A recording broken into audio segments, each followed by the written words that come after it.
Facebook Live edition, Women's Health San Diego. I'm answering a question every week of something common that I see in my office, and this week it's all about bladder control.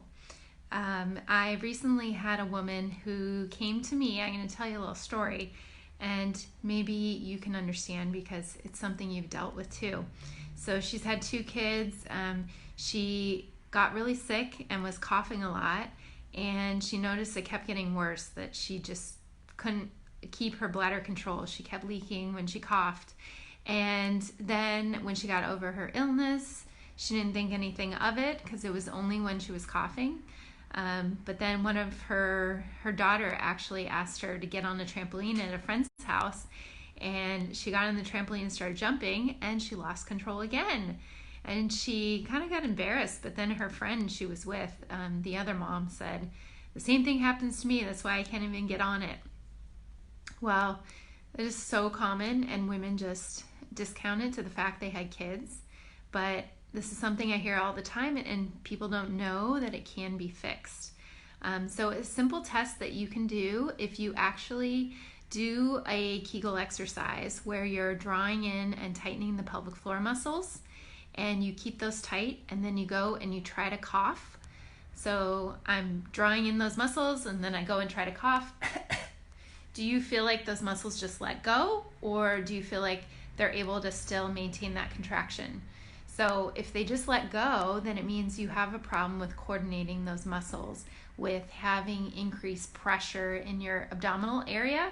So that happens if you cough or sneeze, that your reflex is not working correctly. So normally those pelvic floor muscles should contract before you cough or sneeze or do something forceful.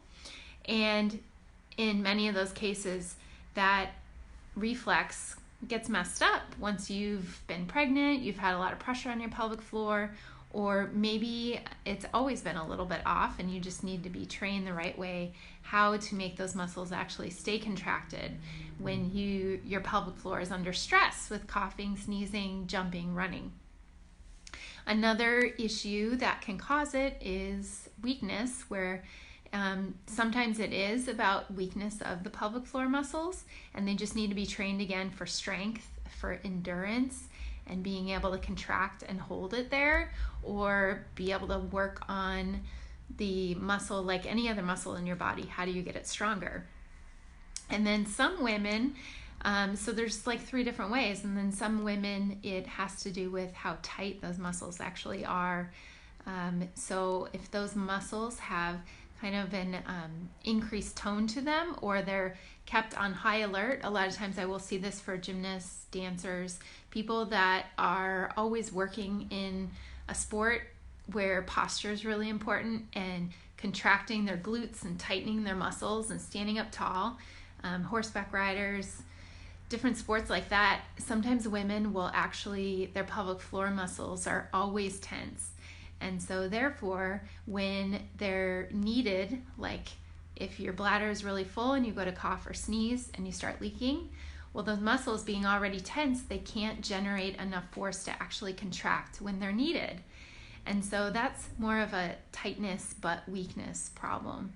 And so those muscles need to be worked on, relaxation techniques and ways that you can get them to go back to their normal state before you can actually generate a contraction. If you think about it like your bicep muscle, if my bicep was really tight, my arm is going to be bent like this.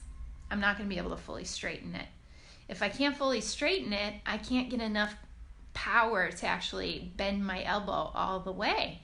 If it was stuck here, I'm only going to be able to work that hard. And there's like a physics and science to it, but it's just like any other muscle group in your body, and it works the same way. So this is something a pelvic floor physical therapist can treat, and sometimes it's rather quick to get a change and be able to see a difference.